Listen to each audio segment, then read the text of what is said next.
Nicole Small Show, where we give you straight talk with no chaser. Here, we discuss issues from the White House to your house. And now, here's your host, Nicole Small.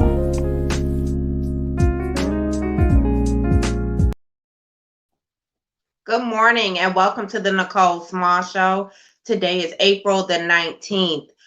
Today our show is going to have on some guests today who are parents raising their children with autism, and wait till you hear some of these success stories and how they overcame certain challenges and obstacles, especially with limited resources being provided to them in their community. So we'll talk about that today.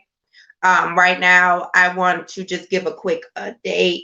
So today in the George Floyd, the Derek Chauvin trial, I think it's today closing statements. The closing arguments will take place today. Of course, Chauvin has chosen not to take the stand and to testify. Well, that's probably best considering how there's nothing that you can say to justify, his actions. And, I heard something about one of these officers. Let me see. I want to make sure I get the right one. Officer in a George Floyd, somebody wrote a book, as if they're not getting enough money as it is. I know Derek, they raised $1 million for him, and that just goes to show you how racist these people still are in this country. You helped him to raise $1 million. He already had $1 million pension, and so some other people are going to double down and to donate. I'm telling you, this is the sickest mess that I have ever heard of in my life. George Floyd writes a book. Which one of these officers is it? And I'm just thinking, the nerve. And I'm telling you right now, I'm not supporting anybody who purchases this book. I don't even want to hear about it. Oh no, it's the officer in the Breonna Taylor case who is writing a book. Well, isn't that something? Sergeant Jonathan. And it will be distributed by Simon and Schuster. And again, it's the sergeant who's actually writing a book involving the killing of Breonna Taylor. Now, what could you possibly have to say? Because not one of you offered to stand up and to help her to try to prevent the murder of Breonna Taylor while she sleeps in her own apartment. So now you're going to write a book. These people are absolutely disgusting is what they are. They're just absolutely disgusting. So you're going to make some money off the slaying of this young woman. My heart just really breaks for her mother and for her family. I did see this weekend, was it? No, it wasn't her. Dante Wright, his family, his family was in the media. So it was his mom. I saw a video of his mom. So must be the stepfather of Dante Wright. His son's mother's mother was on there too. I hope people stay focused on the conviction that needs to happen around these murders. I really and truly do. I hope it's amazing the number of family members that come out all of a sudden, especially around this GoFundMe money. Listen here, what is happening to these people is a travesty. It is an absolute travesty. These are heinous crimes that are being committed. And these parents have lost children. This is not anything to be trying to get any media attention around. And, whatever, they gonna do they GoFundMe and raise money. But first of, I hope, my heart goes out to the family, because with all of these new people who start surrounding some of these family members, I'd probably be at my wit's end. I'm just being honest with you. All of these people showing up, and I watched the video, and I think it was the step grandfather wanting Benjamin Crump to make sure he made an announcement about the GoFundMe, and people could donate. Look, it's probably a bunch of rich white people who donating out of guilt or whatever, whoever it is. That's one situation. But if anybody trying to take advantage of these families so they could get a doggone media out, that's absolutely disgusting. And I don't know. And we all know sometimes how families can be around the loss of a loved one and $1. And I'm just saying it. And so some of y'all can get mad if you want to, but you know that it's the truth. I just hope that some of these people aren't just, wearing these parents out, because that young boy was killed for no reason. For no reason. And now is not the time for no boomfoolery at all. That is just so sad. And I don't personally believe that bull crap about the cop saying that taser. First of all, I guarantee you 26 years on the force, if you blindfolded her and you asked her to, in each hand, to tell you whether something was a gun or a taser, she'd been on the force long enough, she would know the difference. The weight is distinctly different. First of all, the texture of the gun is different from the texture. The taser is smooth, plastic. She knew what she was doing. That's my opinion. I wouldn't back up off of it. Nah, I'm not. She knew exactly what the difference was between the two. So what I'm saying is, this young man has lost his life for no reason. And you just see all of these people piling up, and it makes you wonder how many of them are out here so they could get $1. And you better believe, I don't care what anybody says, there are some family members who are watching these other families get money, because I think George Floyd's family, they raised $13 million on a GoFundMe, and then the lawsuit was for $28 million. So some of these other people, when they start finding out, and there was a lot of money raised for Breonna Taylor. There were a lot of celebrities who gave money, and that's not my issue. My issue is that that money could bring out some real bad actors in some of these folks, and we all know it. And I just think now is not the time for that.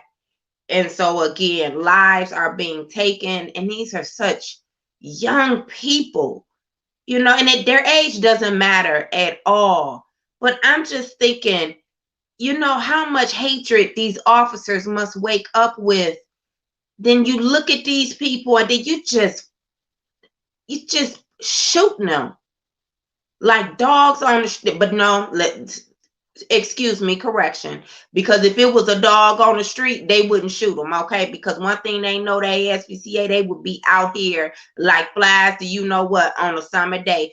Oh, if these officers was out here killing animals, this would stop. Now, this would stop immediately. You wouldn't have to worry about it. Oh, no, I bet you she wouldn't have mistaken a doggone gun for a taser then. You could believe that. If it was a dog, because she know better.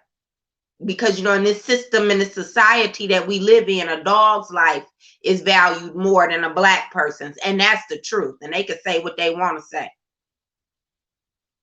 And it's just absolutely, it's disgusting. And then we looked at the video of what happened with that officer last week. What did the officer tell him?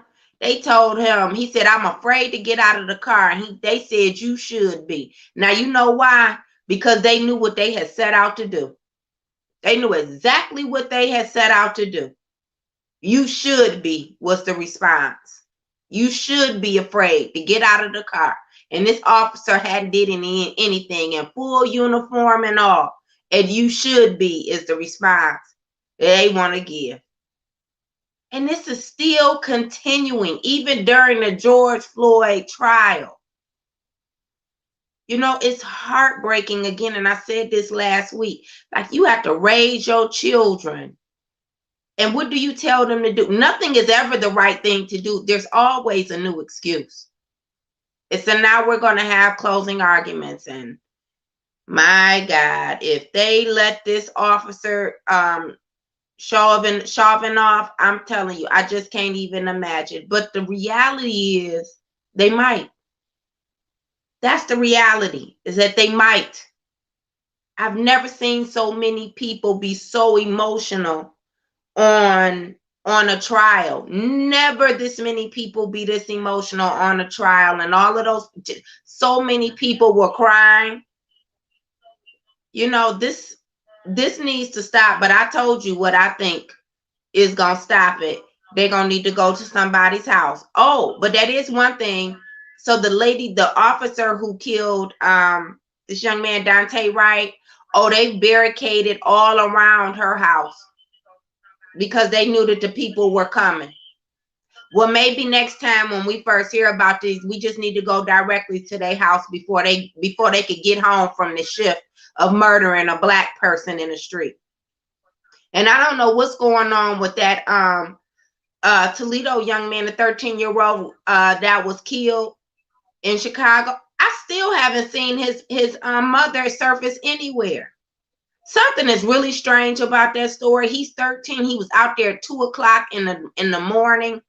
And you haven't seen the family surface. I wonder what's going on with that. That's really strange.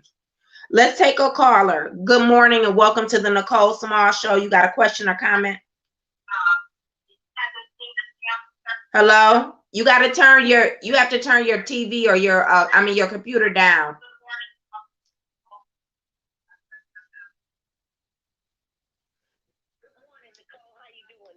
I'm doing well. How are you? I'm doing fine. I just want to say, just make a comment on about the Joyce. I'm doing fine. George Floyd. The trial. Trial today. Mm-hmm. Now you know how they didn't do anything with the insurgent on Washington D.C. I noticed all this morning since 6:00 this morning on all the shows. Good Morning Joe and all these morning shows, CNN, how all cities are now locking down, getting prepared for the verdict in the trial. Yes. Why didn't you do that for Washington D.C., protecting our congressmen and our senators? You know, you see the difference? Yeah, they opened up the floodgates for them to come and attack them. Yeah, they did. Yeah, it's a difference. You know, that's what I just want folks to wake up and see. It's a difference. And all of a sudden now you can find police. Yeah, you know what? In the great lengths that they're going to, like I said, to barricade the home of that officer who killed the young man Dante Wright, but more importantly, like you said, how they're preparing for this verdict to come out, and how they're getting ready to board up businesses and all type of stuff. But they still haven't provided that level of protection, to your point, excuse me, for the people in Congress. Well, this is what I'm saying. Mm-hmm. But you know, you worried about the city. Well, now I'm gonna just say this. The thing is that this verse is more than for George Floyd. Let's just see what happens. Yeah, let's see what happens. I mean, 8 minutes and 26 seconds. I mean, that's a long time. And the thing is that when you listen to the experts that they had, I mean, they're showing he killed him. He killed him. It had nothing to do with hypertension or anything. He murdered that man, and all of them have blood on their hands, if you ask me, for the murder of George Floyd. And do you notice that you see no remorse? No remorse from that officer. None. During this whole trial, you had EMTs who were crying, the young person who was working in the store who had called the police about the $20 bill. I mean, my goodness, he felt horrible. I mean, but who would think calling for a $20 bill would result in an officer killing somebody like that? I mean, the young man, he had no idea that that's what was going to happen. I mean, people were so emotional except for him. He had no remorse, none whatsoever. Well, I just want to tell all your friends if they listening today, if you didn't get a chance to look at the CNN special about Mrs. The lady that sued the Ku Klux Klan. It was on a 2-day series. Oh, I saw that. Yeah, the Klan, the people versus the Klan. Yes. Now, did you hear what they said? What the Klan did, and what the Klan was about? That you couldn't hang black folks anymore. They were outraged. The organization operated where they could infiltrate the police departments all over the United States. Okay. So what that's telling us now. Well, we said that the Klan. It's a fact that the Klan doesn't go around now necessarily just wearing hoods, okay, and white sheets. You know, I mean, they are CEOs. They are police officers. Listen, they are judges, right? They are judges as well, and that's the reality. Right, and that was even during especially during the end, if you notice, letting us know exactly what happened. Yeah. You know. Yeah. Yeah. Okay. Well, have a good day. You too. Thank you. Thank you. Bye-bye. There was also another, I don't know if you guys saw that video there was a white man and he was telling this young black man that he couldn't walk past his house, and him and his wife, they were on a tangent about this young black man and telling him he doesn't belong over there in this suburb. Oh, they went on and on, and I'm gonna try to find that video so I can show it, play it on here tomorrow. Well, let me tell you, long story short, the man, he took the young man's phone, and I mean, the young man was so, listen, he was so calm the entire time, and then the white man pushed him and told him, get out of here. This is a tight-knit community. We all take care of each other, and we've never seen you before. You don't belong here. When I say the black guy was just walking down the street, he literally was just walking down the street, minding his own business. And you had another, there was a young white girl, and she claimed, he made some type of sexual comment to her. You couldn't even see him talking to her in the video. Well, long story short, black folks descended upon them white folks' houses. I'm telling you, and they stayed out there for hours. Do you hear me? And the police end up, they was telling the white man, bring your ass outside, blah, blah, blah. Him and his wife, they wasn't talking all that tough stuff then. They was peeking out the window.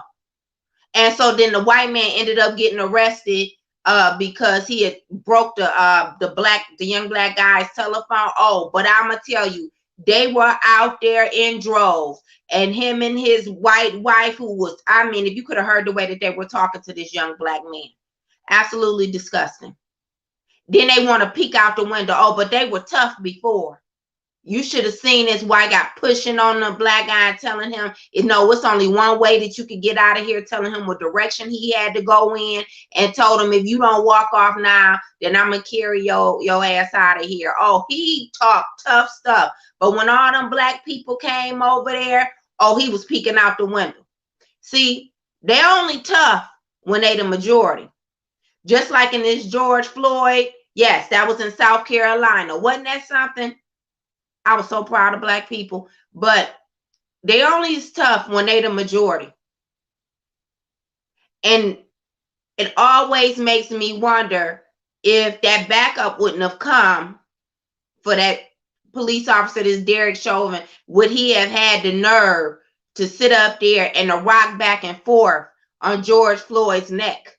Because I don't think so, especially not with all of those black people that were out there. Not just black people, with all of those people who were out there, period. Because this is one situation I can say everybody was yelling. You could see that, of course, you can see that he was killing him. But this type of treatment, like you got these people who really believe that they own this country and they can tell you where to walk, where to drive, just where to exist. And this is how they treat our people.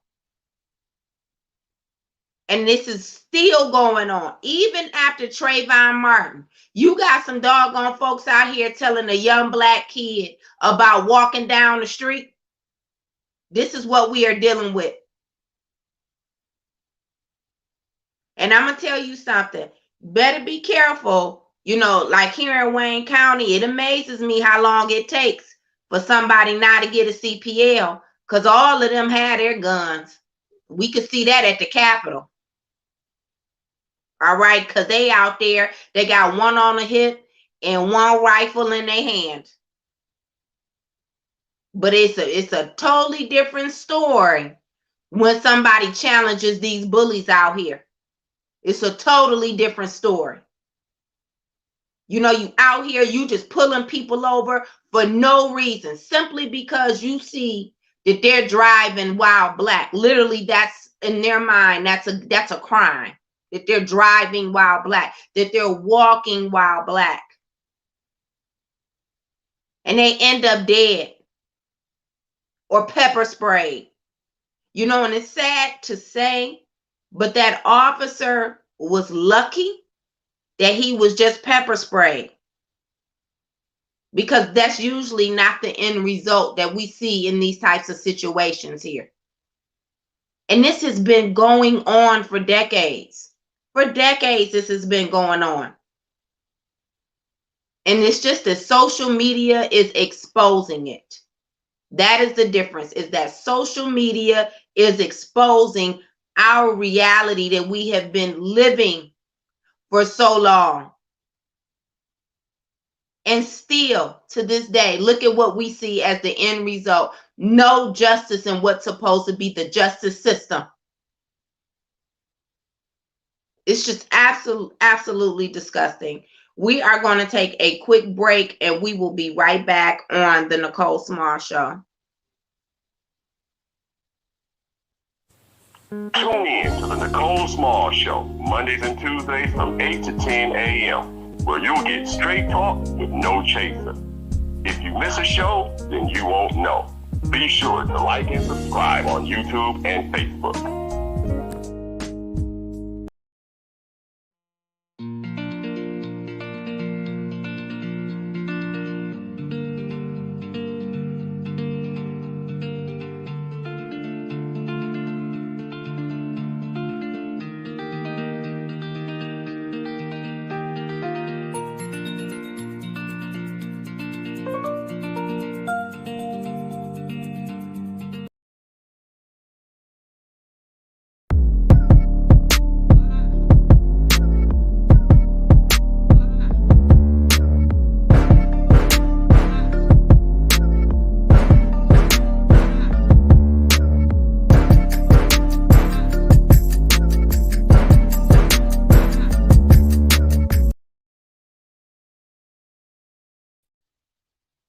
Welcome back to the Nicole Small Show. Before our guest joins us, I don't know if anyone, well, I'm quite sure a lot of you did. You see the response from Chief Craig was quite upset with Congresswoman Tlaib's tweet, and she did come back. I think, did I see her on the news Saturday and Sunday? Making sure that she didn't allow the media to twist her original statement. So Chief Craig was responding to the comments made in the wake of the Dante Wright death at the hands of the police officers, you know, of course, in Brooklyn, Minnesota. According to Chief Craig, when you look at reckless comments made by those who sit in elected seats of influence, and you make, this is what he's saying about Congresswoman Tlaib, and you make reckless disgusting comments is what he said. Disgusting comments that do nothing but inflame tensions. Craig said that's not being responsible and that's not leadership. All right. Talib, let me read her original tweet. She said it wasn't an accident. Policing in our country is inherently and intentionally racist. I could go for that. Dante Wright was met with aggression and violence. True. I am done with those who condone government-funded murder. No more policing, incarceration, and militarization. It can be reformed. Now, this was her tweet on Monday on her account. She says, this is a tragedy. 20-year-old Dante Wright should not be dead. This is what Craig said. She comes up with a knee-jerk response in a reckless way that does nothing to heal our country.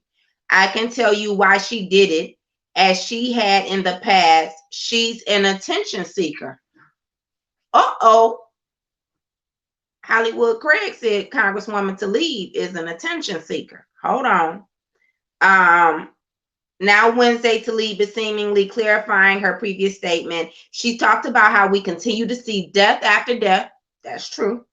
At the hands of police officers with no meaningful accountability. That's true.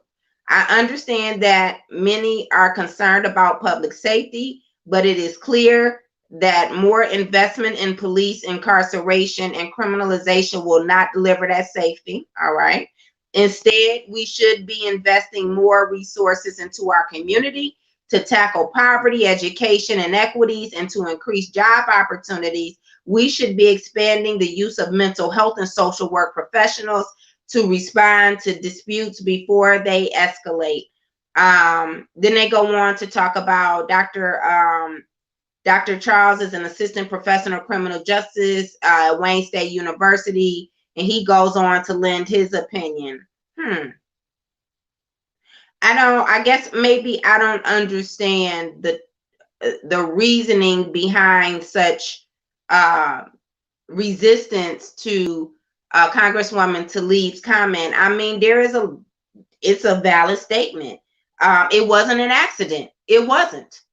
I don't believe it was an accident either. I don't believe that this woman mistook her gun for her taser. Mind you, she kept yelling out taser, taser, knowing at that time that she was holding the gun. She had more than enough time to put the gun back in her holster. So I too don't believe that it was an accident.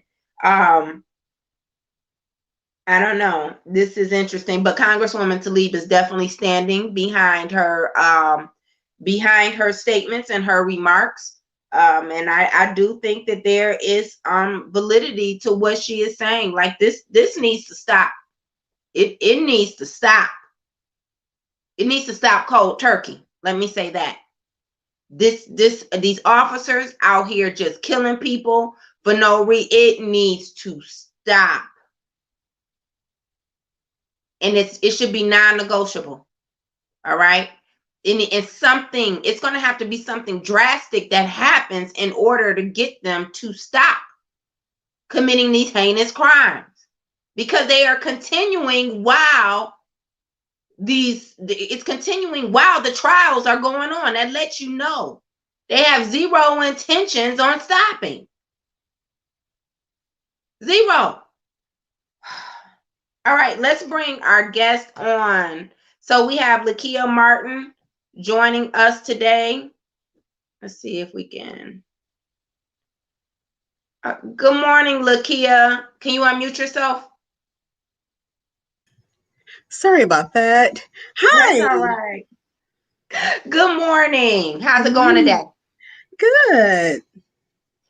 Well, listen, I want to thank you so much for coming on the show. I want to talk to you about raising a son with autism, and your son is absolutely one of my most favorite people, Mr. Owen White. I'm telling you, he brings such life and light to so many of us when we watch him.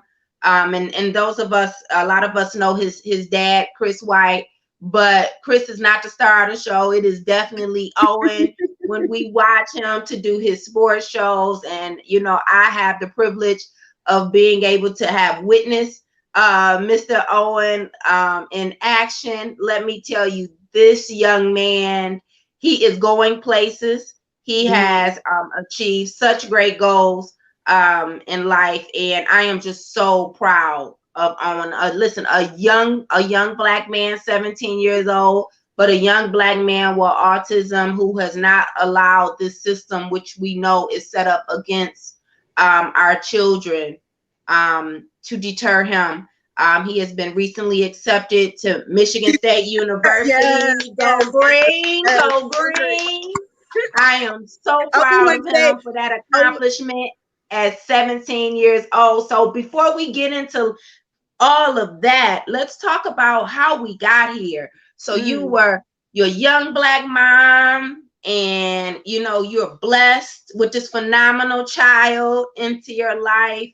And I know you and I talked a little bit yesterday, but let's just, he's 17, so let's just be honest. There's more research and some more information out now about having your child diagnosed with autism, but there was a lot less information back then. And so talk to me, how did you feel that you knew immediately, hey, I know that something is going on and I need to figure out, what's going on with my child? Or did the doctors did they just tell you? So that process was definitely a process. So Owen, when we think about the typical development of a child and how they actually should be, how many words they should be saying at 1 year old, at 2 years old, and things like that, Owen was not meeting those milestones. And, back then I didn't know that he was actually having the actual true signs of autism, because he would do the ritual. He would spin in circles. He would line things up. He would not speak. He would point at everything, and he would take your hand and guide you.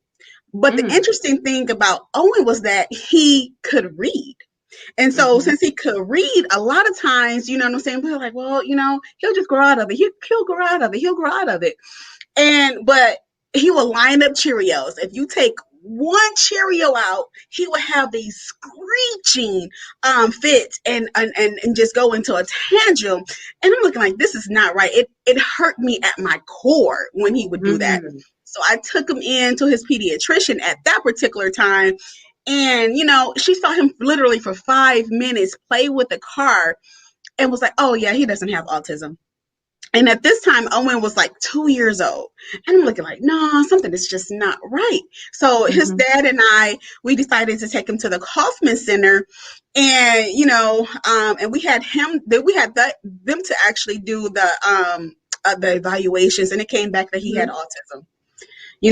And with that, you got like a daunting, dun, dun, dun, you know what I'm saying, prognosis saying like, oh, your kid would never have emotions. He would never be able to speak. He would never, all these nevers, and we looked at them and just laughed. It's like, no, Owen's going to do things. And from there, we would start doing the early on process, and he got those, he started receiving services. So let me ask you this. Let's talk about the testing. There's a cost associated with that. It depends on which route you go. Like, so since, it wasn't at that time, it wasn't a lot of support. It just really wasn't. So we didn't know what to do. We just knew that, something was wrong with our child. So we didn't go through the avenue of, like for now they have the Wayne County Mental Health Integrated Services. We didn't go through that. Now, if you have Medicaid now, those psychological evaluations, they're free to not free. Medicaid pays for those, so it's not free. Right. But it's not out of pocket. You don't have to pay that out of pocket. You don't have to pay it out of pocket. You know what I'm saying? And it's like now you have more access to services. Then we just didn't really know what to do. You know what I'm saying? At that time, I had only saw one commercial in my whole life, and that was when I was 13, talking about autism.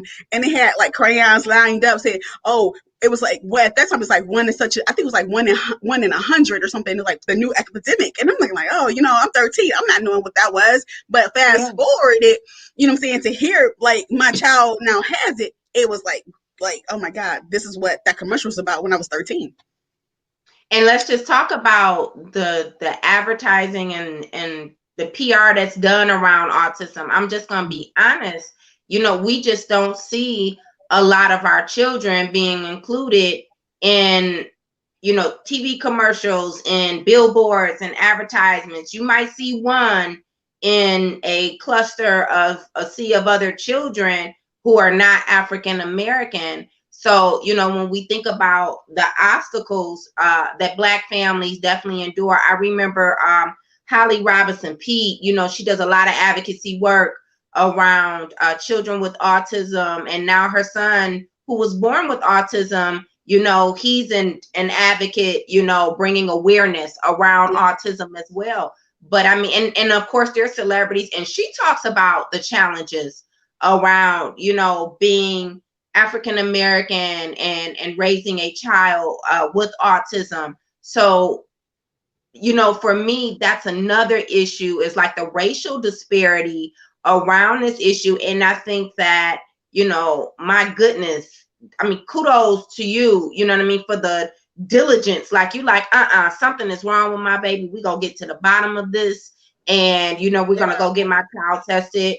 But, what about these families who, because those resources aren't just readily at our doorsteps, right? As opposed to, I'm quite sure there's more of a network and a system in the white communities, for their children who are experiencing some difficulty in learning, developmental difficulties, to kind of probably be able to identify it.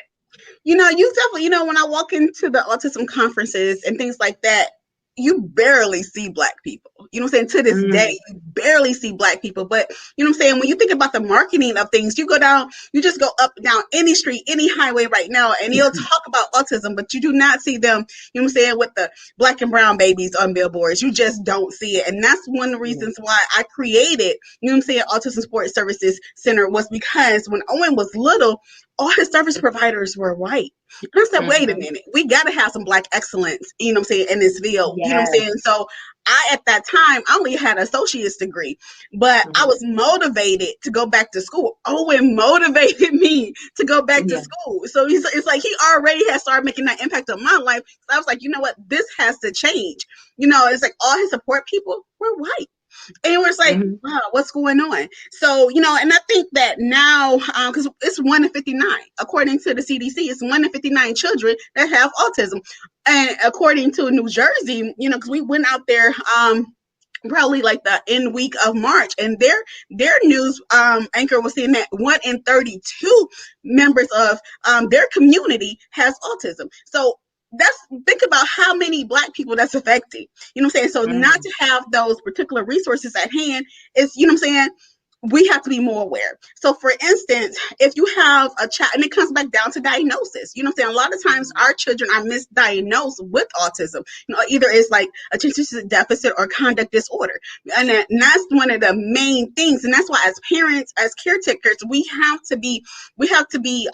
really have to pursue and not just sometimes accept a diagnosis, because the average child, even though you can actually assess autism now at 18 months, but the average child is not, this is the white child, is getting diagnosed at like 1 and 2 and maybe 3 years old, but still African American children, we're still getting diagnosed at 5 years old. That is too late. Those are crucial services that we missed out on. And it's like when they start going to like Head Start and things like that, that's when, they're starting to actually like, oh, something is wrong with this baby. Let's go ahead and see it and get them tested. But at that point, it's not too late, but it's crucial to get them those services that's early. A critical time frame, in a child's life to be diagnosed. Wow. So when you so you find out they diagnose him. So then just kind of walk us through, what's the first thing that you do to figure out those resource once you grasp it all, because it's a lot to digest, right? Like first, like we can even go back to that. Like it's a lot to digest. as a parent, you always want what society deems as perfect, for your child. But anytime that your child has any health challenges, and then to know on top of it, it's limited resources. Do you even have an opportunity to really figure out, what I mean, like what's going on? Because you're thrown into, what I mean, like army mode. I think like his dad and I, the first thing we had to do to be able to move forward was to actually go through a mourning process. When I say mourn, it's more so of you're mourning that typical developed person, that people that society that promote. We have to mourn that and create and just say, you know what, now we got to step outside the mold and do something different. Once you actually go through that process, you're able to say, now I can see my full child, and now I can be here and be supportive of my child. And so after you go through that, first, parents, we cannot be in denial. You know what I'm saying? We cannot be in denial that something is wrong and we think that our baby is going to grow out of it. We have to, say, okay, how do we put the pieces together? So after that process, we then decide to say, well, let's try to put our baby in school. What type of services is he going to need? And right away, we start putting him in therapies. Right away, he went into speech therapy. Right away, he went into occupational therapy because he had fine motor issues. So right away, we start putting him in those therapies along with putting him in Head Start. And so we, at that time, Owen was raised and born in Detroit, but at that time we decided to, there was a hiccup in the system when we were trying to go through Detroit public schools. At that particular time, that's what they was known as. And we were trying to go through the system and we're like, yeah, this is not going to work for us. So we fought hard to get our son into Southgate's Head Start. And from there, he just had a nourishing environment. The teachers were supportive. The kids were supportive. They would make his own personalized meals, and at that time, Owen already went in knowing his sight words, knowing his colors, and just knowing these certain things that, a kid should know when they're growing up. But they was like, no, he doesn't have autism. No, mom is that's just mom. But because they saw that he could do those things. But it's a reason why he could do those things. Mom had dyslexia. And so since mom had dyslexia, I had to teach, my son how to read at an early age. So we started doing sight words when he was 6 months before we even knew there was a problem. Before we, it was just like, you need to know how to read because mom can't help you with phonics once you get older. And so that was the reason Owen was reading before he was talking. Owen did not find his own language till around 5-6 years old. Well, he definitely has found it. Let me say that he has definitely found it. Yeah. I don't know what those doctors were thinking when they told you that he wasn't going to be able to speak. But he ever proved them wrong? Okay. I mean, he's doing his own YouTube show. You know what I mean? Sports Network. Yes. Yeah. He's a phenomenal communicator. So you get him into Head Start. And then, from there, I know you said that he did end up going to a Detroit public school. Talk about that experience, finding a learning institution, that you felt like, listen, I could send my baby here and he gonna be okay. Like that part. Yeah. It was only a certain handful of schools that, we actually trusted with Owen. And the school he wound up going to was Charles H. Wright Academy, and I lived literally on the east side of Detroit and 7 Mile and Tupper area. And his school was always on near Lasher and Berg on the west side of Detroit. We would drive literally every day for 30 minutes because we was in our rush hour traffic trying to get down 8 Mile every day to get him to school, and his learning environment was excellent. He had some excellent teachers. He had an excellent principal. He had started doing mainstreaming. They supported the mainstreaming and that's key because a lot of times once your child is in special ed, and especially a categorical classroom, you kind of tend to stay there. But they actually let us, say, hey, look, maybe if he spend 5-10 minutes in a general education classroom, let's start there. And they supported his growth. He actually participated in a spelling bee to where he actually placed fourth among the whole entire school. So, so this environment, so this whole environment, that it was just a loving, nurturing environment. And then at that point, the school only went up to it used to go to the 5th grade, but it stopped at the 4th grade due to the emergency manager coming in and changing some things around. So then it forced us to find a different school district for Owen, in which where we wind up moving to Southfield, and he spent the rest of his educational career in Southfield Public Schools. And boy, has that been an experience. Man, so similar to DPSCD, Southfield was basically been a great support team, educational support team for Owen. They gave him room to do what he loved, TV broadcasting. He was able to find himself in Southfield Public Schools and actually get a voice and actually, they wrapped. It was like a whole community, and they wrapped their arms around Owen. We have some challenges here and there, but what school district don't you have challenges with?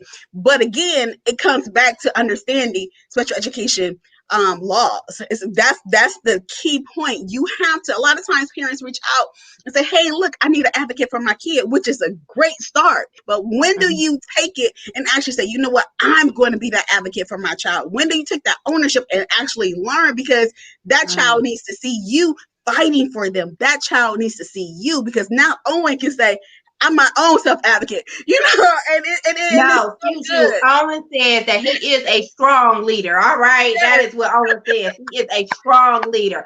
And guess what he is? Owen absolutely is a strong leader. And so, so let's talk. I want to kind of jump to, so he goes through elementary school, he goes through middle school, and then we get to high school. Yeah. So now you have, again, young Black man who that's a challenge in itself. You know what I mean? We're talking about getting them to high school, and then he's challenged with autism. And I mean, I guess the first thing for me would be, okay, now this is another school. Like, is it going to be as good as his previous experiences? I mean, I think that regardless of whether or not your child, has any type of developmental challenges or whatever, you always worry, like, high school is a big thing. That's your child is embarking on a whole new milestone in life. And so Owen goes to high school, and tell us, like, what has that been like? So we're gonna go back to 8th grade. And grade, between 8th grade and 9th grade, they call it a transition. And how you transition is very crucial and very important, because they're saying Owen had to do another testing, because we did those testings every year, and this time the school provided it, and it was a psychological test. And when you read those tests, it can just hurt your spirit, because you think like your baby, they come back like, oh, they're at a 5th grade level or 6th grade level, and it just hurts your spirit. And at that point, they were saying, well, Owen could, they was trying to put him on the actually certificate track and keep him in a categorical ASD classroom based off of his test scores. And his dad and I was like, wait, no, we're just going to throw that out. We're going to throw that out. And, a lot of times we, as parents, we don't challenge these things. When schools tell us something about our kid, we just roll with the punches, like, okay, yeah. But we stopped and said, no, we want our baby to get a high school diploma. We want him to have a gen ed experience. That's what he wants to do. Because coming in the gate, Owen knew 2021, he wanted to graduate on time with his He had already calculated in 8th grade. He already knew my year is 2021. That's why I'm going to graduate from high school. So, with that, again, he led us. You know what I'm saying? He led the process. And so he was like, okay, so we have a great special ed director, and at Southfield Public Schools, Dr. Freeman, and she was really new to the district at this time. And she was like, what about a personal curriculum? And, at this point, I had never heard of a personal curriculum. It's something that you use working with high schoolers. So I'm looking like, personal curriculum, what is this? What's that? And the district was familiar with a personal curriculum, but not with how to use it in terms of working with a child receiving special education.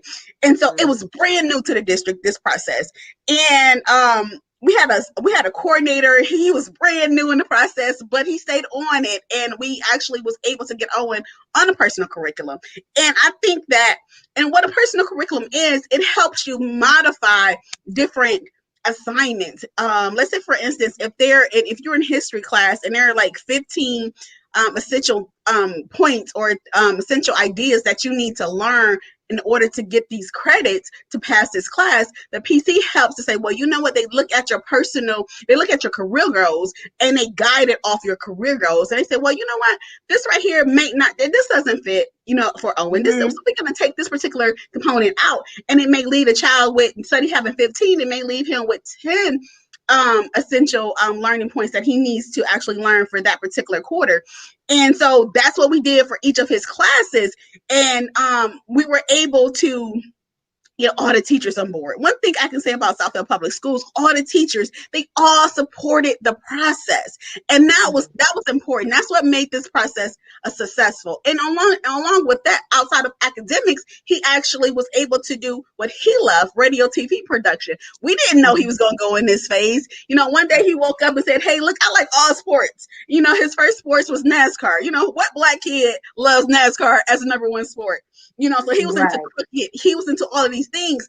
And from there, he became the voice of Southfield. He did the announcements. He did the weather. He did the sports updates. And they just let him. At the school? I didn't even know that part. Oh, my goodness. At the school. They let him. He led Olympic Day. He did so much. And Southfield gave him this opportunity to grow. And the kids, they were amazing. They wrapped their arms around Owen because, in high schools, he actually wound up going to both of the middle schools that was out in Southfield. And so he already knew everybody going into 9th grade, and they just wrapped their arms and say, no, this is our Owen. We're going to protect him. This is our Owen. So he didn't go through all the bullying and all that. The community really, and it just showed when something works, how successful it can be. And you can actually get your child to MSU.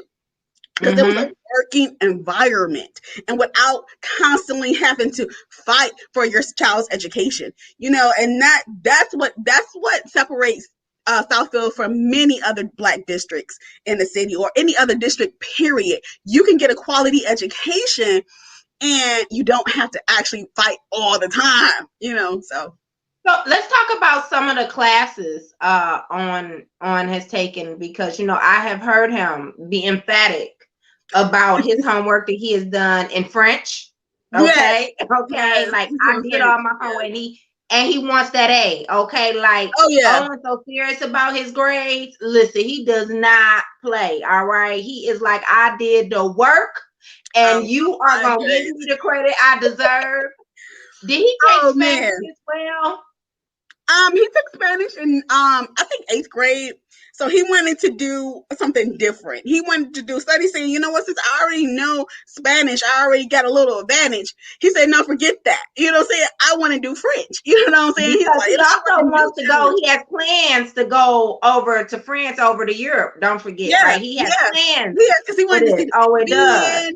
And he, he was into like Formula One and all these things like that, where they actually, speaks, French. And, so he's looking like he's a cultured young man at an early age. He, when he was little, it's so funny because when he was little, Owen was speaking more Spanish than he was French. And he would like program your TV and things like that. So it can come up across Spanish. So I just thought that was weird. Here you got this autistic kid that's, well, as he said, he's overcoming autism, speaking Spanish and not English. And people are like, yeah, mom doesn't know. But I wanted you guys to know when you think of autism, there's a spectrum. And that's key to really mention. Now you have, it goes from like lower functioning to high functioning. And with that, in that spectrum, Owen, he probably is in the middle. So he's not this person that's he's not like totally high functioning. I want you guys to know that this is something that we have to literally work at every single day. You know what I'm saying? We did not, a lot of times you're taught to have a routine. You know what I'm saying? Set up a routine, get up at 8 o'clock, eat at 10 o'clock, every single day. That's how, the professionals in the field, they really promote a routine. But for us, life is not a routine. So we never really wanted to get stuck in a routine. And I think that right there it really helped Owen adjust socially with everything that's thrown at him.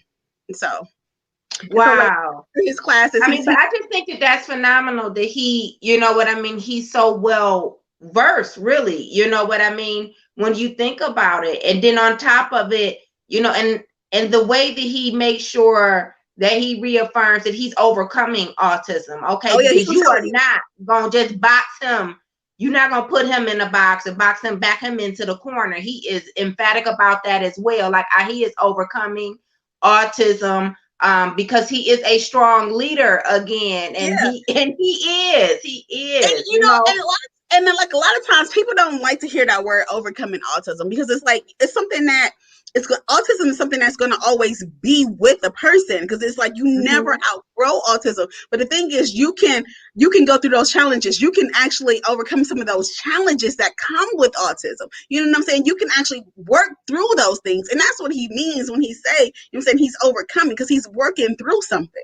You know what I'm saying? And so it's not to disassociate from not having autism, but he's saying, hey, look, see me beyond autism. I am a person first. You know what I'm saying? So with him, like, he wants to be the first sports broadcaster that's overcoming autism. How many people that's on TV that has a disability, that's like something that's like a pronounced disability? You know what I'm saying?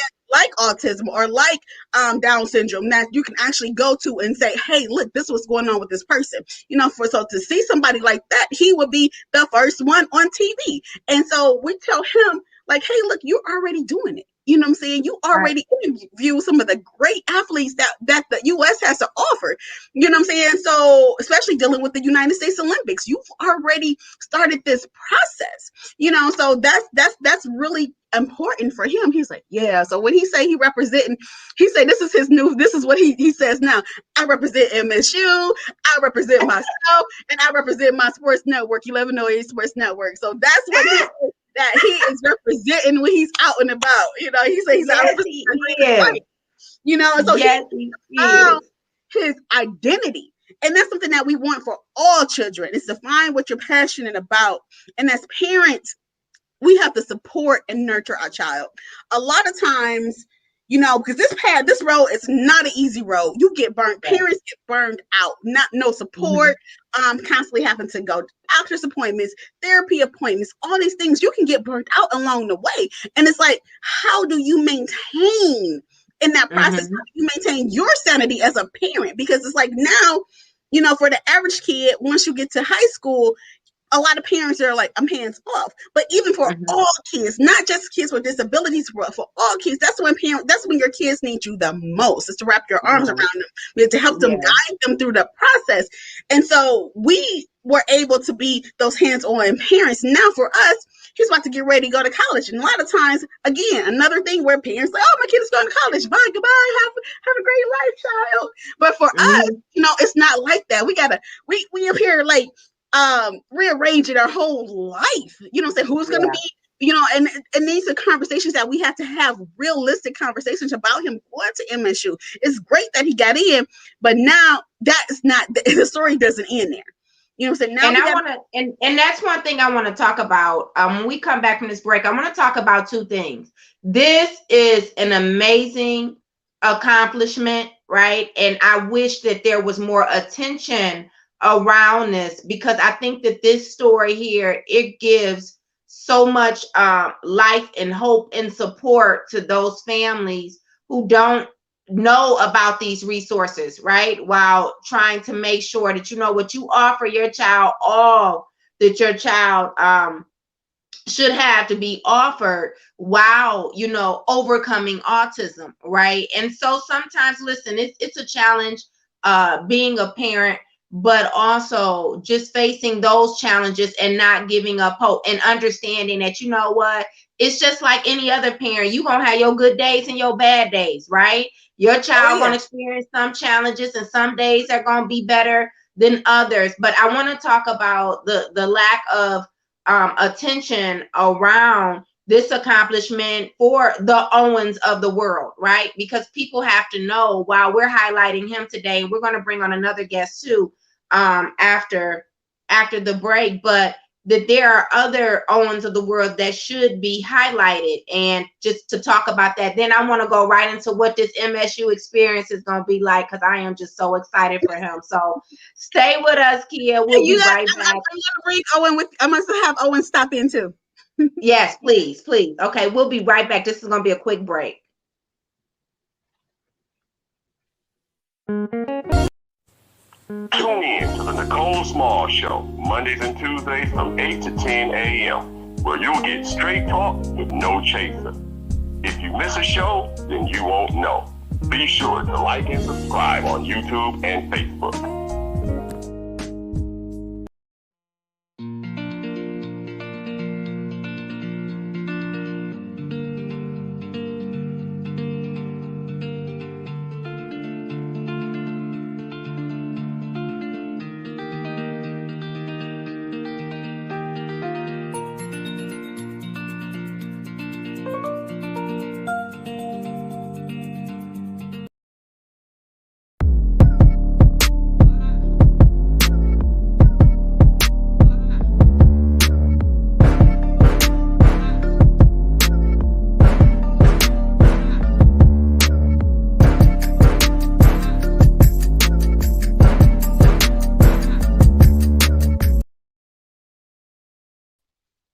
All right, welcome back to the Nicole Small Show.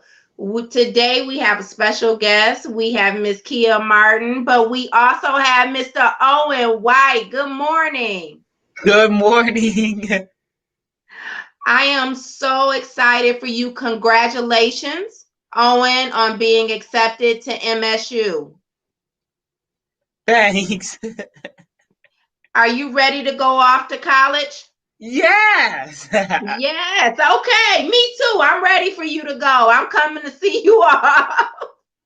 Are you excited? Anything you'd like to say? I want to get back to normal. I want to get back to normal because we're still in a pandemic.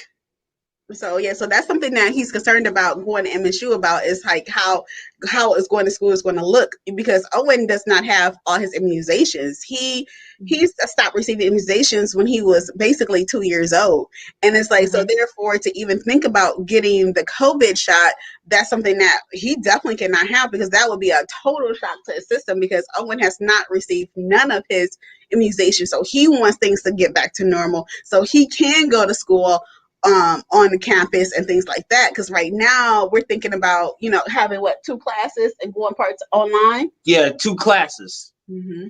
And then possibly going online. I do not want to get a COVID shot. Exactly. So I understand.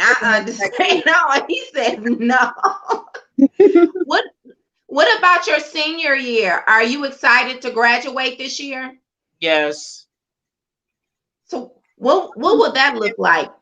I mean, because I know my nephew graduated last year and nothing ever happened, of course, because of the pandemic. But what's the location? Where are you going to be graduating from this year? From what location? Southfield A&T. So they're going to be doing the graduation at the school, and I think that they're going to probably have like a caravan where we're going to have like a mobile parade and things like that for the students. And like tradition has Southfield has a tradition where they sign their names on this big rock.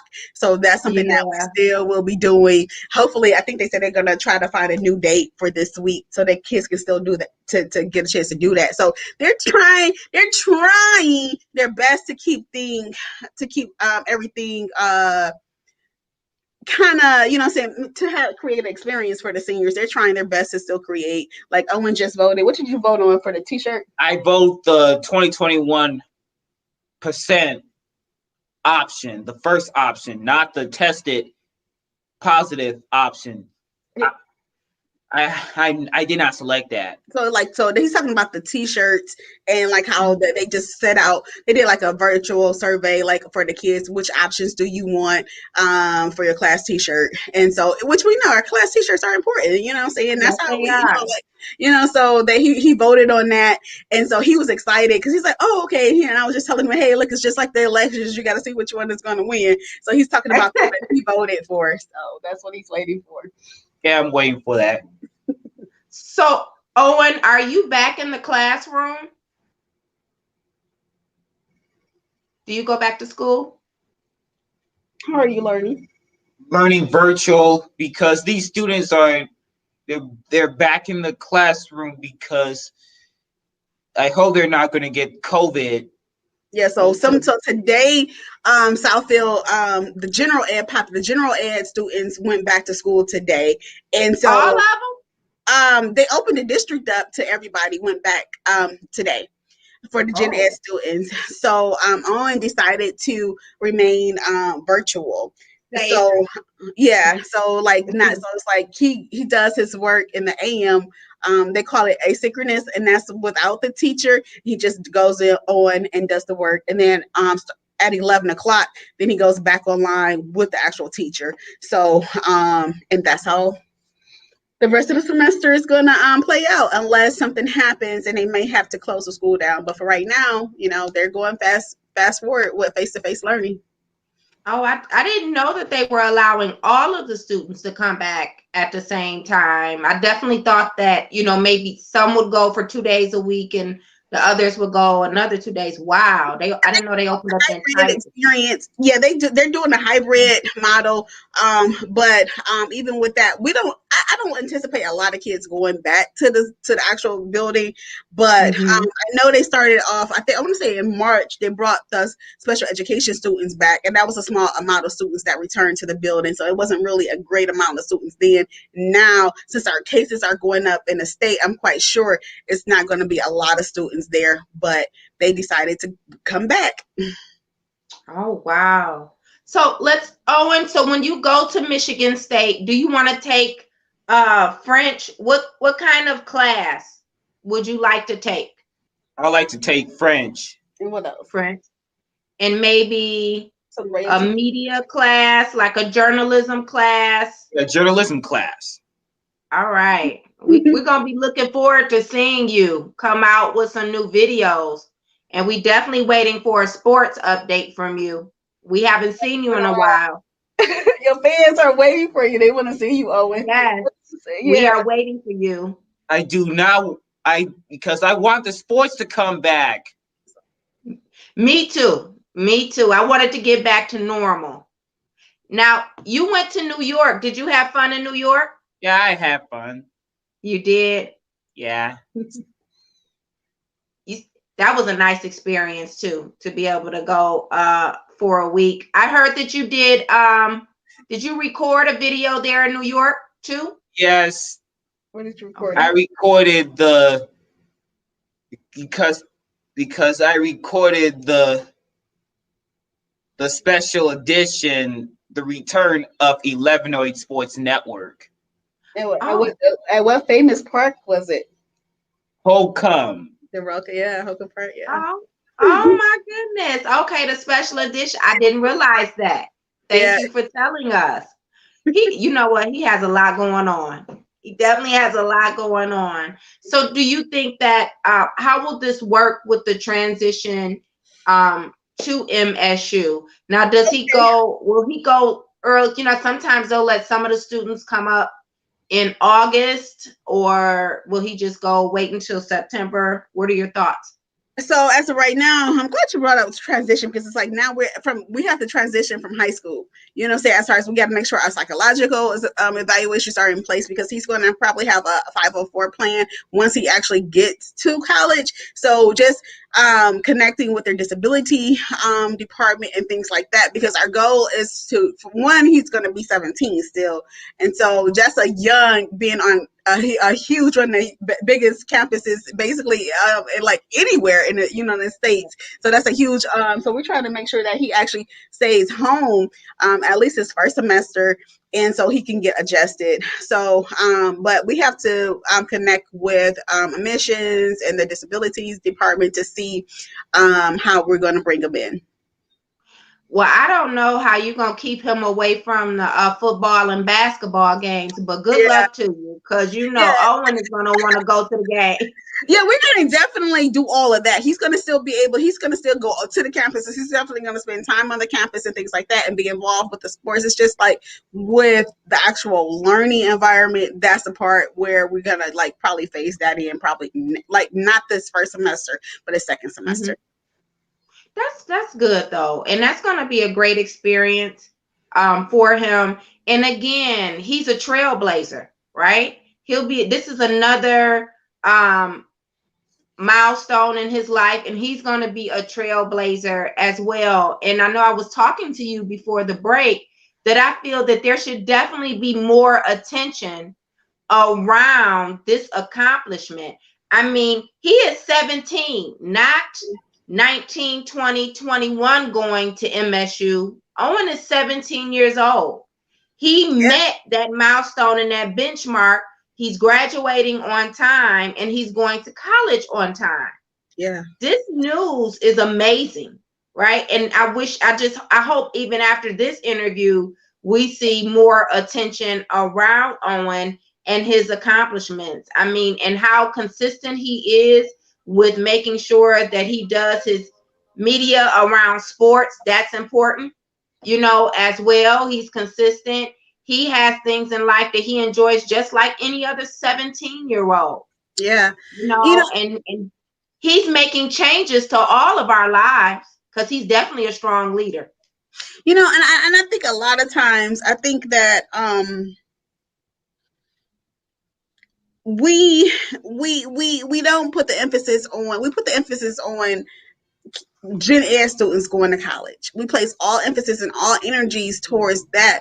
But when, because like, for instance, we just held in Southfield Public Schools through the Parent Advisory Committee, we held the first annual special education college fair, and these things are important because it's like parents, well, not parents, but students, with disabilities, they have, like you just said, they have their own dreams, their own goals, and like they want to be doctors, they want to be lawyers. But it's like if we don't nurture that environment, to where, they can think that they can do it. First of all, they got to believe that they can do it. And it's like, if we're not nurturing that environment, then Owens of the world will just be an exception. But we don't want it to be the exception. We want it to be inclusive of everybody that wants this opportunity.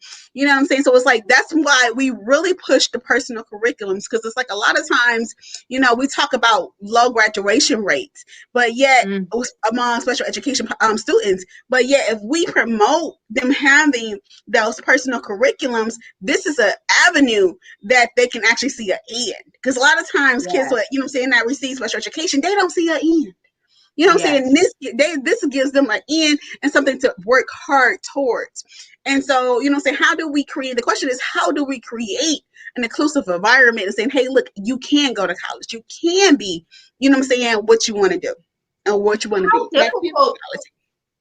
How difficult was it for you to create this college fair for special ed students? Did you get a lot of pushback from the universities? Well, especially here locally.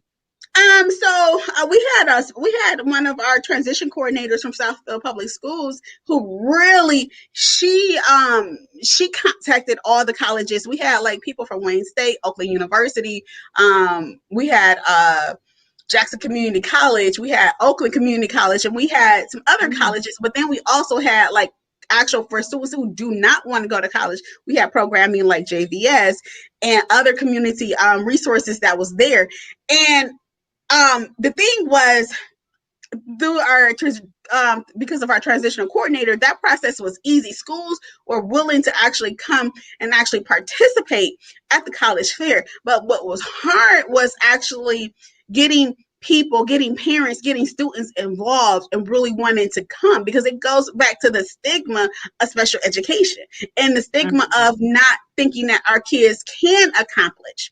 So that's the problem right there. We have to change the mindset of our students that's in special ed. We have to change the mindsets of our parents and also of school districts. And how do we create that environment and not just give all the attention and the kudos, accolades to gen ed students? That's an environment that we have to create for them. Great point. Great point. Because they too are important, and we cannot allow the system to place them in the shadows and just to leave them there, right? We must make sure that we create these spaces for them to be able to thrive and to grow, just like you're saying. And look at how well it has worked out, for you. Look at Owen. Yes, that's right. He said he wanted to go to MSU, and he was accepted to MSU. And it's so funny because prior to COVID, we had a whole different track. You know what I'm saying? We let Owen chart his own course. You know what I'm saying? So Owen was on a whole different track. He MSU was not even in the clouds. You know what I'm saying? It just wasn't. And he made it a reality. He made it a reality. And then it's like, because then the pandemic happened, and he saw all his his peers, get recruited from the sports end of things. You know what I'm saying? He looked at it like, wait, they're getting recruited for sports. And he's looking like, wait, I could go to college too. You know what I'm saying? He was like, because he was looking like, wait, because at first he thought he had to get recruted. You know what I'm saying? And he was like, but I don't play sports, so how am I getting in college? Right. Like, how do I get here? I get in college because I don't play sports. So then we told him, well, you got to apply. And he was like, oh, okay, well, I'm going to go to MSU. And his mind was set on MSU. That's where he wanted to go. And so he applied, you know what I'm saying? And so, and he got in, because not just because he's Owen, because he put in the hard work. You know what I'm saying? A lot of times people think that, those his parents, and they strong armed some people and probably twisted some arms. No, I'm here as a witness. Owen literally is his own person, and he makes his own decisions, and like setting those benchmarks and those goals, that is Owen. Yeah, he's just so diligent and determined. Yeah, and he had that strong will, and he put in the work, and they looked at his whole career, his whole educational career, and what he's already accomplished at this age. Owen has an amazing portfolio of the things that he's already done. So it goes beyond just because he has autism. That's why he was accepted or whatever. So I'm quite sure when they saw, because he did his essay about having autism, I'm quite sure they're looking like, okay, well, let's click on this video. Let's go to your first network. Let's see what you're really about, kid. And I'm quite sure it looks like, oh, he can't be a Spartan, because his work is on the college level work. When you look at his videos, this is what college students are doing. The same thing that he's doing right now. This is what he's doing today. He's yes, exactly. He is. Yes. Yes, this is what he's doing today. I'm hoping that, Owen can get into doing some of the sports radio at MSU, and maybe he could become one of the announcers at the football or the basketball games. Like, why not? He already has the experience. These are some of the new benchmarks that we need to set. Well, that he'll probably set for himself, knowing Owen, but I can absolutely see that happening. And then, hopefully sooner than later, he'll start looking at some of these internships. Like, there should be a person at ESPN should be scouting Owen. Yeah. That's right, Owen. Yes, that's right. That's right. Well, yeah, exactly the job. And that's something that, prior to the pandemic, he was working with the local Comcast, the local cable company here in Southfield. So he was going to actually get a job, and with the help of MRS, that's what he was actually working towards before the pandemic. And he was going to help them film the different city governments meetings and things like that. He was going to actually help with that process, and he was going to get paid for that. And so that was something that they were actually in, because Owen has his own green room, so they were actually going to come out to the house and help Owen set up his green room properly. And so this is what we were working on prior to the pandemic. So Yeah. Yeah, this pandemic, we have to get back to normal because Owen has some things that he needs to finish. Yes, That is yes, obvious. ma'am. Yes, ma'am. That is obvious. So let's talk about how did that lead you to creating your organization? So, it goes back to like, it was just not knowing which road, how to actually go about getting services. A lot of times you see these billboards like, hey, contact us for help. Contact us. But again, a lot of these ads don't look like Black people. They don't look like us. So it's like you know what I'm saying? Who wants to really go to somebody that don't look like you and just put everything out on the table about their experiences? You know what I'm saying? Because you think that they may not relate, or they may not have that actual empathy that you need to get through. And so from there, Autism Support Services Center was birthed.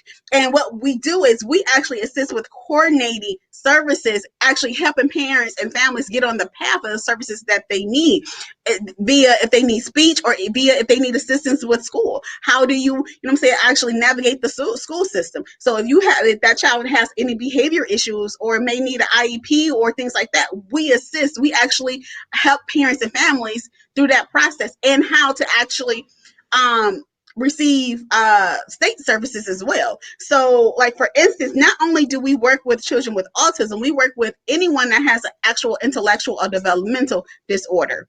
And so with that, we have a course now where we just started on sexual health, to where we actually have small groups that teach from 13 and up about sexual health. Because a lot of times, you will have students in classrooms, you know what I'm saying? I'm gonna say it, just masturbating in classroom. And it's like, it's like they forget our kids have some of the same feelings and go through the same emotions and same physical things that typically developed teenagers go through. So it's like, how do you create and teach them about that? You know what I'm saying? So they won't actually end up in a juvenile system. So it's like, because it can be inappropriate touch, misconduct, you know what I'm saying? So it's like, how do you teach them about sexual health? So we have courses on that as well. Well, you know what? Another thing too, I think we want to make sure that our children are properly diagnosed, and that they're not just simply dismissed as having ADD or ADHD. Some type of another behavioral. Sometimes you need that role play. Because sometimes as parents, we're not confident, you know what I'm saying? Because we don't know what's going on, and we have our own doubts, and we don't know what to expect. So then sometimes, and that's what we teach. We actually go through those role plays and say, okay, fine. How would you talk to a doctor if they tell you, no, your child doesn't have autism? How do you be persistent in getting that a diagnosis that you think is right? So we have those conversations with them, because it's important to actually teach parents, teach caregivers how to talk to medical professionals and how to actually look and dress. Because a lot of times when we go to these appointments, you know what I'm saying, please note that these doctors are looking at everything, how you look, how you act, and that's going to be based on the care that you receive. It should not matter, but it does play a part. So we actually have to coach, you know what I'm saying, sometimes on how to present yourself, how to present your child, you know what I'm saying, when you go to a doctor, because a lot of times they already have a impression, have a thought about you before you even come through that door. You know what I'm saying? So it's like, you have to break that mold and be something different so your child can get the services that they need. So it's important. No, because I was just reading on the comments too. We have a friend to the community, Brother David Sanchez, and he's very active in the community. And I didn't even know that. He was saying that his son, who's 3 years old, was recently diagnosed with autism. And so I think it's so important for parents like you to continue to give back, right? And to offer, like, the fact that you've created this organization is so needed. Not only can you talk about it from firsthand experience, but now the things that you've learned along the way, right? That maybe you're like, oh, I wish I would have known about this, back then when Owen was 2 or 3 years old. And now you can lend that level of expertise and support, to another family who is coming along, and just to make sure that, their children too can thrive like Owen is doing. And I just Yeah. These stories, we have to get these stories out, because I'm going to tell you, in our community, you know how we are. We want to push everything under the rug. We don't want the reality to be the reality, because we feel defeated, right? We already feel defeated. You know, like, oh, well, my child has this or my child has that, and they're saying they're never going to be able to develop. And look at this. You know, when I talk, you can never give up. You can never give up. It's like one thing that made Owen who he is actually building that positive self-esteem. You know what I'm saying? A lot of times, you know, by us going through those motions, it can get hard on us, and then therefore we sometimes can take it out on our children, and it can try, or even if we don't take it out on our kids, it can translate, because kids pick up, they're empaths. They pick up on your emotion. You know what I'm saying? If they feel like you are upset or whatever, that's going to create something within them. So we got to continue to promote self-esteem, positive self-esteem in our kids. So, like, for instance, we used to tell our teachers, if our kid come back to home any kind of way, if he comes back with a negative spirit, we know he didn't get it from us. It came from you. So therefore we had to literally watch that, because we was not going to allow you to break the spirit of Owen. That was something that was just not going to happen, you know. And so you have to be a strong person in dealing with autism and dealing with any type of unique, different challenge, being that parent, because that child is looking up to you. That child needs your help. And I think that for us, it's just important to know that someone is actually here that's going to help you, guide you through the process, because it's hard out here when you're trying to navigate and you don't know who you can actually trust. You know what I'm saying? Who can you actually go out? And I think you have mentioned something yesterday about medications. You know, so I think you brought that up yesterday. And the question was, you know, do we see that constantly people are trying, like the doctors are trying to put our kids on medication? And what I said was that it's not actual the doctors, it's the information that comes from the teachers. A lot of times teachers do not know how to work with our students, because now our students are being mainstream, and they don't have the actual skill to work with our kids, because normally before our kids used to just be in self-contained classrooms, but now since they're being mainstream, the first thing they're like, oh yeah, I think he need medication. So then now it's put that thought in the parents' brain. They was already thinking, parents was already thinking, I'm about to go crazy. Right. So when the teacher put it in their brain and they thought, set that in their brain, it's like, oh, okay, let me go ahead and get this medication for my child. But please understand, you know what I'm saying? Teachers are not certified to say, you know what I'm saying, I think your child needs medication. Teachers are not certified to say that. So when that happens, like Owen, you know, please understand that autism, there's no medication for autism. There's no, you might have medication for symptoms like attention deficit, you know what I'm saying? You have medication for that, but we were able, you know what I'm saying, we were, through the grace of God, that Owen did not need to have medication through this journey. But you better believe it took a lot of patience every day, because it's sometimes you have those bad days when you just like, I just can't. Not today. You just like, I just need a break today. Like any other parent though, right? You know? Yeah. Like any other parent. So I wanted to say, go ahead. No, but I wanted to talk about, you know, parents making sure that they understand that their children aren't misdiagnosed again, because I'm telling you, I have heard, so it seems that this ADD, ADHD is the first diagnosis that they often want to go to. But the thing is, what you gotta understand though, if they're diagnosing that kid with that, they're talking. You see what I'm saying? They're not, a lot of times, but they should be talking. They should be talking. Yeah, they should be talking. They should be talking. You know what I'm saying? With that diagnosis, they should be talking. But if your child is not like literally talking to you and being socially engaged, and you get a misdiagnosis, or you get a diagnosis of attention deficit, or they having a lot of behavior challenges and they get diagnosed with misorderly conduct, then those are things that you have to question that. You know what I'm saying? You have to question it. But it's like a lot of times, because it's easy to get misdiagnosed, because it goes back to, again, what I said earlier about having that appearance. You already coming in, you know what I'm saying, they already have a thought about who we are as Black people already. So it's already easy to get misdiagnosed, because research shows that the average white child that goes in to get tested for, or to get evaluated for autism, they walk out with an autism disorder, versus that same child who's Black that had those same symptoms that was presenting, they come out and being diagnosed with conduct disorder or attention deficit or something that's just not autism. So you have to, as parents and caregivers, we have to be very clear and be able to say, you know what, nope, I don't think it is. Don't just take that one answer. No, either no, they don't have ASD, or it's something else. Do not just take it.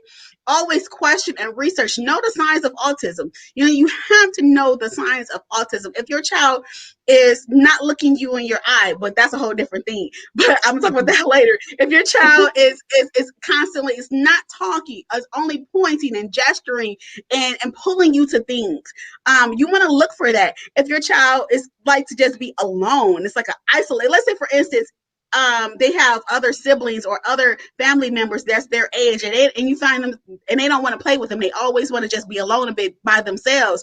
You know what I'm saying? These are some of the red flags you want to, you know what I'm saying, pay attention to, because at like 1 year old, you're speaking around 30 words. You know what I'm saying? Like 20 to 30 words, and your vocabulary is constantly increasing. So you want to really look for those key signs of vocabulary and how they actually socialize with you and other people in the home. And remember, autism is an actual brain disorder. It's a neurological disorder. So it's not, you know, so it's something that's dealing with the brain. So therefore, those interactions with people is key. And if they're not and talking, if they're not doing that, do not just accept any diagnosis that they give you, because it's easy to say no, it's not autism. Because the doctor literally saw Owen for 5 minutes, looked at him playing with the car, because they say that children with autism don't know how to play with toys appropriate. They say they don't know how to play with toys appropriate. So with that, she just saw him rolling the car up and down, and he was playing with it appropriate. So then, therefore, she said, no, he doesn't have autism. I could have just left it right there and not did anything. But I knew it was something else there, and I pursued it. But you know, there's another thing too that just amazes me about Owen, like his social skills. When he had his virtual birthday party last year, like Owen has his friends, right? Owen has his friends, and he was happy, you know, that they came on there, and of course his family, you know, to participate in his birthday party. So, and I think so often there's a stigma associated with children with autism, that they don't want to socialize with people at all. No, I think they socialize in a different way. But Owen likes his friends. He likes being in front of people. I mean, when he does his show, he enjoys that. I just think that he has definitely overcome a lot of obstacles, and he's changed the outlook of what autism looks like, right? How it's often portrayed in the media. And this is another reason why I think that this is so important. But he's a happy, healthy young man. He really and truly is. He's a joy. Yes, you are. You are a joy to just to watch him. He's so inspirational. He is. And to listen, any young Black man at 17 years old that we have out here, number one, that's determined, self-determined, that is going to college. He has a great head on his shoulders. And the fact that, Owen, that you know that you want to educate and inspire people, that is so important. And don't change that for anybody. Don't change it for anyone. You know, let's talk about friends. You know what I'm saying? Like, when we think about, you know, me and his dad was just talking about that yesterday, and how, you know, how coming of age is different for when you have a child on the spectrum, because normally you would go out with your friends and you guys would hang out together, you would do things together. But here it's not like that for us. Yeah, he have classmates that he associates with, but to just have someone come over to the house and things like that, it happened once or twice, but it's not something that's a part of his everyday life, Mm-hmm. And so like Owen just naturally is a rule abider. So when it came down to different movies, if it was like PG-13 or whatever, he wouldn't watch it until he actually reached that age. So it's like stuff that you would normally watch, Owen is just now watching. Now he's 17, so now he's like, oh, I can watch all these movies. And so he's into this movie and show phase, and that's how he's coming to age. How he's now feeling like, you know what, I'm gonna watch this. I'm gonna learn what people do through this. Because it's like, because autism. It's like a communication social disorder. You know what I'm saying? So it's like, it's hard to relate, to have a normal conversation with a peer, because it's like, you can get stuck on a conversation, or you may not understand what's coming at you. So he has had those challenges, and so therefore we're each other's best friend. Yeah. so it's like, and Owen, he has an older sister. But like in our immediate home, you know what I'm saying, it's just him and I, you know what I'm saying? So we do a lot of things together, even with his dad, you know what I'm saying? We have to help him explore, you know what I'm saying, what people his age do.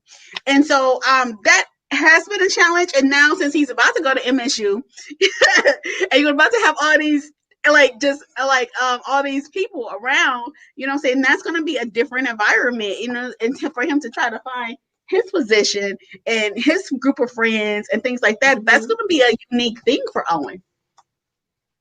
Well, I think that he'll definitely do well. I think that when Owen is presented, seems like when he's presented with some challenges, the first thing he's going to do is figure out a way around them. And so it'll be interesting, though, to see how that plays out with him. And I mean, that campus is huge. It definitely is. So, that might bring some excitement. It'll be, new things for him to experience. But I think that if anyone can handle it, it could be Owen. It might not be the traditional way of when a kid first gets accepted to MSU, but that's okay, because I think that what's so significant about this story is how, along with you and Chris, how Owen has carved out his own pathway in life, and it's working for him. It's really working for him. And again, I commend both of you for all the work you're doing. Thank you. But I want to make sure that people understand the services that you're offering, with your organization. So is it just for Southfield parents or what? Let's talk a little bit more about that. So we actually service all parents in the area. So we're looking at anything in Wayne County, Oakland County, we serve. And so one of our main programs currently that we have right now is just our education advocacy program that we provide, and we also provide those case management services for people who just need to for supportive services as far as it relates to speech, OT, insurance, getting them connected to state services to make sure that the child can actually thrive, and to know to bring awareness about those kiddos between the ages of 13 and 21, how applied behavior analysis, which is also called ABA, and how much that is actually needed for that particular age group for ages 13 to 21. Because a lot of times you have providers that normally just service the younger the younger kiddos with ASD. So it's like, how do we actually make sure that there's enough, bring awareness that we need providers for those older students or those older kiddos with ASD, because they're going to be adults, you know what I'm saying? And they still need those services at 13, 16, 20, you know what I'm saying? So it's like to make sure that the providers are actually are providing those services. And then we're currently developing a policy where we're actually working with policy as far as it relates to dealing with police, reform and things like that, how to interact with people with disabilities and mental health, and also how to change policy in the state, and how to actually, like, for instance, we want to do an initiative around identifying kids or adults or whoever with autism, how you can place it on your have that on your ID to say, hey, look, so when your police ask me, let me see your ID, you pull it in and out, and you can see, like, oh, this person has autism. It's no guesswork, because a lot of times anybody can have a pin or a bracelet and they don't know that means autism, because a lot of people support autism, so they don't know. So it's like, how can you make sure that you identify with that person with autism? So we're going to be moving in towards more now policy as well. So we're going to be an organization that, because our organization is new, so we just probably been around since 2018. So it's like now we now have a great we're building our clientele as far as working with people, making sure that they receive services and connected well in school, and now we're starting to build off and build more programs. And let's talk about that. So ultimately, like, where I know that you say that services are usually provided up until the age of 21. Is that correct? Yes. And so then after 21, and I know that you're not there yet, but after 21, typically, so where would a parent go to make, I mean, listen, you know that you want your child, as time goes on, to grow and to become more independent, right? But I do think that 21 is pretty young, and that's an early cutoff, is what I would think, to provide supportive services. So for what you know right now, like, what are happening to our children after 21? So there's still support. You know what I'm saying? It's like, it's just not, you're not able to actually, the ABA therapy, that particular thing ends at age 21. But there are still other supports that can assist adults with autism or other disabilities, like community living services. Now, those are like the services that you actually get in your home, day-to-day services, and they teach people how to just really independent living skills, and they teach them those particular things and how to interact in the community and things like that. But that particular ABA, that particular service is at age 21. But just please know there is still services for people after the age of 21. It's just not that. Okay. So I made sure, and I don't know, our guest tried to get on, but she's saying that she couldn't connect. But tell everyone, how do they get in touch with you?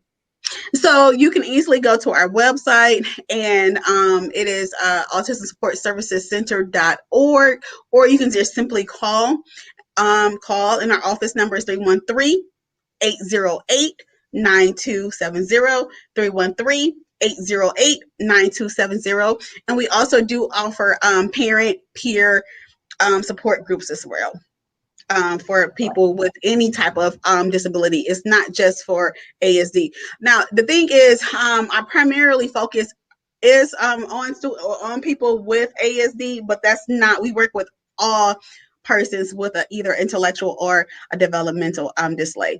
And we're that bridge type of agency where you don't like, hey, look, I don't know what to do, where to go, what's next. We're that organization that will help you get connected to services.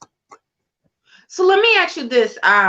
When you talk about these supportive services, do you think that there are more services? I'm sorry, Owen is now leaving to go back to school. Okay, I have to go back to school. See you later, Owen. Because you know he on a time schedule. He's gonna keep time, and he is gonna be on time now. Okay.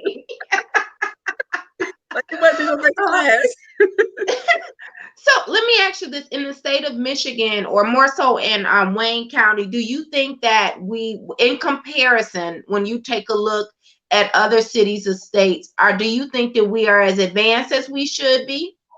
Or like, where do you think that we fall? In Wayne County, I would definitely say that services are available. Services are available if you reach out and you actually try to obtain services. It's not a shortage on per se services, but it is a shortage, excuse me, on ABA providers. Not because, no, when I say providers, I mean actual the techs. And that's why when you go on Indeed, you will see they're always hiring for ABA techs because it's a shortage on those, and now they're highly sought after right now. And and the thing is, you don't need like they prefer you to have a bachelor's degree when you go in, but you don't even need that. But a lot of times that it's just people are not going into the field. But as far as when it comes down to speech, OT, and things like that, you can definitely get services. Now in Oakland County, it's kind of harder. It's harder to get services in Oakland County because of the red tape that is around Medicaid and working with Oakland County Community Mental Health. It's a lot of red tape around that when it comes to, so it's like you have a lot of people, like when Owen didn't need ABA early on, but he needed it once he became a teenager, once he entered 9th grade, because he had a lot of high anxieties. And so with that, we're in Oakland County, and he just received actual ABA tech. I want to say maybe, was it last summer? Either last summer or the year before. Yeah, it was last summer. Wow. So he was on a waiting list because there's not many providers that provide Medicaid, that would accept Medicaid. But if we were in Wayne County, we would have been able to get a actual ABA tech way sooner, probably within like maybe 100 days. You know what I'm saying? Because it's such a short, so we would have been able to get it like within 100 days. But here in Oakland County, it took years because it's not a lot, because they feel like agencies do not want to go through all the red tape. And then on top of that, Medicaid does not pay as much as private insurance. So it's like, okay, we got to go through the red tape. And then on top of that, we're not getting our actual premium rate. So that's an issue out here in Oakland County. Wow, that's so interesting. But you know what? It's always something with the insurance component, though, isn't it? Right? Yeah. Like that. Yeah. It's always something with that aspect of it. Well, Lakia, I want to thank you so much for sharing your story and sharing Owen with us. Go ahead. I was gonna say, did you want to take any questions if your audience had any questions or not? Or I didn't know. There were some questions on the chat, but I can't see them because they keep scrolling up so fast. Okay. Let me go back. Well, a couple of them had asked about your organization, so that's why I wanted you to definitely repeat that. So I think you'll have some people reaching out to you. You know what? Actually, and we have an attorney on here. Her name is Shakira Hawkins. I don't know if you're familiar with her, but she talks about the IEP, the individualized education plan, and she talked about some advocacy work that she does. So, and she gives her email. I'm going to share that with you. That might be a good person for you to connect with because you're talking about doing policy work. Yeah. Yeah. And she's so an attorney. Yeah, definitely. You definitely need to connect because like right now, our agency, we do non-legal advocacy. And so we definitely needs to, if we have a lawyer that want to come on board and have a conversation, I'm so thankful for that. Because we need you, we need you. So definitely, because a lot of times, when it comes to like due process hearings and things like that, we are not able to assist parents in that because of the fact that we're not lawyers. And then that's when, we would have to refer a lawyer, and just to have some type of partnership with someone, that would be awesome. Yeah, so I'm going to definitely share her contact information with you. I think that will be a good connection. And don't forget, like I had mentioned to you yesterday, I think it would be phenomenal because we kind of talked about, you said how Owen, he wants to drive, right? So yeah, he wants to drive. I can see that already. We're going to have him told you where he could go take driver's training. We know Owen, and he had a whole plan mapped out. But in the interim, I think he has to actually do a test. It's an assessment driver's test that you can do for people with disabilities to make sure that they're actually cognitive, able to drive, and that we have to go through that process first. Even if he wants to drive and he can technically drive but it's like, no, we need to make sure that you're going to be safe on the road. No, I agree. But I also think as another option, too, that there should be some type of partnership, like I said, directly with, the CEOs of either Uber or Lyft, to be able to have a program, to make sure that, and it could be cost effective, right? To make sure that, persons living with these challenges can actually make sure that they have more immediate and rapid transportation services, especially here in Detroit, considering how we don't have the best transit system in Metro Detroit. Like, we don't have a regional transit system, right? And that's a whole nother issue. But you said something that hit like cost effective, because you got to think a lot of these adults that have disabilities, they're receiving SSI, so you know what I'm saying, which can be like around $740 a month.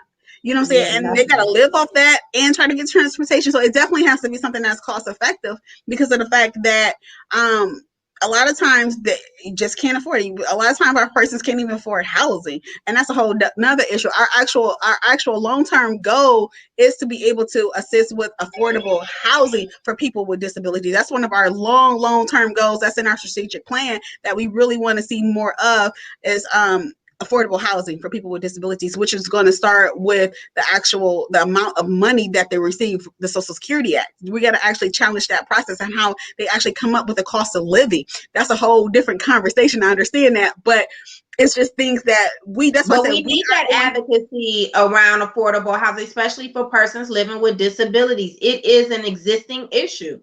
Yeah.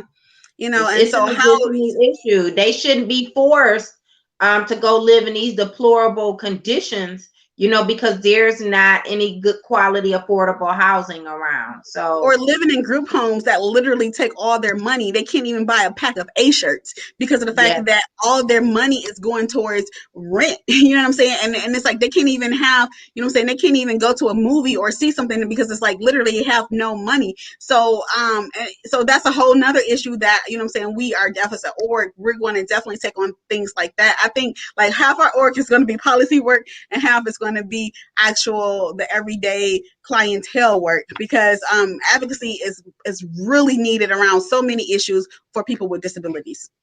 No, but that policy work is so critical. It really is. That's where the change really happens, is around the policy work. So listen, I'm definitely going to connect you with Shakira, and give out the website again, please, one more time. So it's going to be Autism, AUTISM, Support Services Center. And I don't know if you can see, do you see my name on your screen when it says Autism? Yes. So basically that is the org, just .org at the end.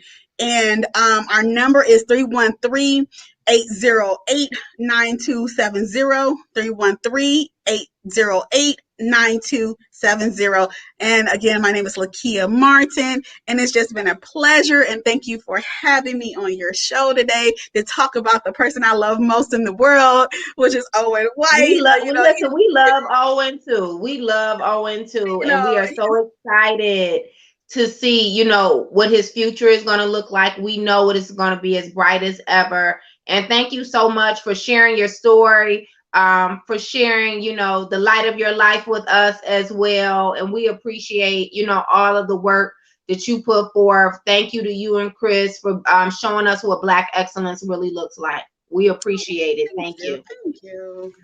All right. Well, we are out of time. We will be back here tomorrow at 8 a.m. on the Nicole Small Show. Everyone be safe and have a great day. Thank you.